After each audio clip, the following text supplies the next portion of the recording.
بۆ یەکلایکردنەوەی هەڵبژاردنەکانی داهاتووی پەرلەمانی کوردستان و سەرۆکایەتی هەرێم وا بڕیارە لە هەفتەی ئایندەدا کۆبنەوەیەکی سێقۆڵی لە نێوان پەرلەمانی کوردستان و حکوومەتی هەرێم و کۆمیسیۆنی باڵای سربەخۆی هەڵبژاردنەکان و ڕاپرسی ئەنجام بدرێت.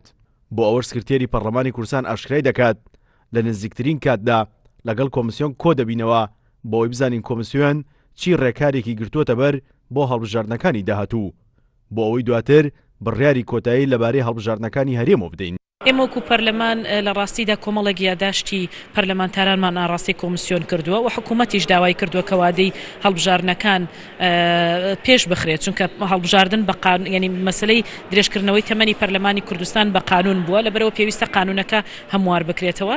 بۆ مەبەستە ئێمە لەگەڵ حکوومەتی هەرێمی کوردستان و لەگەڵ کۆمیسیۆن کۆ دەبینەوە لە نزیکترین کاتدا بۆ ئەوەی دەردەشتێکی واقعیانەی دۆخەکە و ئەو هەنگاوانەی کە پێویستە بگیرێتە بەر و لە بەرامبەریشدا کۆمیسیۆن چی کردو بۆ ئەوەی کە ئێمە بە تایبەتی لەسەر تۆماری دەنگدەران کە ملاحەزەی زۆری لەسرە هەموو ئەمانە لەگەڵ یەکتری دەردەشە بکەین و بڕیاریشی یەکلاکەرەوەی لەبارەوە بدەین. هەر بۆ هەڵبژاردنەکانی داهاتووی هەرێمی کوردستان لە ئیسادە کۆمیسیۆن بوون بە دوو بەشەوە.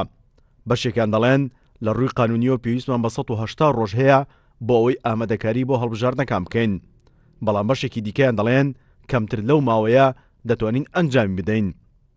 وتەبێژی کۆمیسیۆنش دەڵێت بەهۆی ئامادەکاری لۆجستیەوە دەتوانین کەمتر لەو ماوەی دیاری کراوە هەڵبژاردنەکان ئەنجام بدەین. لە ڕاستیدا بەپێی پەیڕەوی ئەنجومەنی کۆمیساران و کارگەری هەڵبژاردن ئێمە بۆ هەر هەڵبژاردنێک پێویستمان بە 6 مانگ هەیە، ینی 180 ڕۆژ. بەڵام لەبەر ئەوەی کە ئێمە پێشتر ڕامانگەیان کلەیەکی یازدە ئامادەین هەڵبژاردنەکان و بەخۆشحاڵی و بەشێک لە موادی لۆجستی لەبەردەستدایە لە کڕینی کابینەی دەنگدان، سندوقی دەنگدان، هەروەها مواجی لۆجستی لەبەردەستدایە. بۆیە تەسەوڕ دەکەم ئەگەڵ ماوە کەمتریش بکرێت و حکوومەت هاوکارمان بێ بەتابەت لە ڕووی دابنکردنی بودجە، ینی و لانە پەیوەنددارەکان وەکو باسم کرد هاوکارمان من لە پێدانی زانیاری بۆ پاکردنەوەی تۆماری دەنگدەران قەناعەتم وایە کە ئێمە دەتوانین لە ماوەیەکی نزیکتردا ئەو هەڵبژاردنە بکەین. تا ئێستا بەهۆی چەندین کۆسب لە بەردەم هەڵبژاردنەکانی داهاتووی هەرێمی کوردستان وەک نەبوونی بودجە و پاکنەکردنەوەی تۆماری دەنگدەران و بارودۆخی هەرێمی کوردستان نەتوانراوە کاتی هەڵبژاردنەکان دیاری بکرێت. بۆ ئەوەشەوە بڕیارە لە هەفتەی داهاتوودا کۆبنەوەیەکی سێقۆڵی لە نێوان پەرلەمانی کوردستان و حکوومەتی هەرێم و کۆمیسیۆنی باڵای سربەخۆی هەڵبژاردنەکان بەڕێوە بچێت. سیروان حوسێن، کورسات نیوز، هەولێر.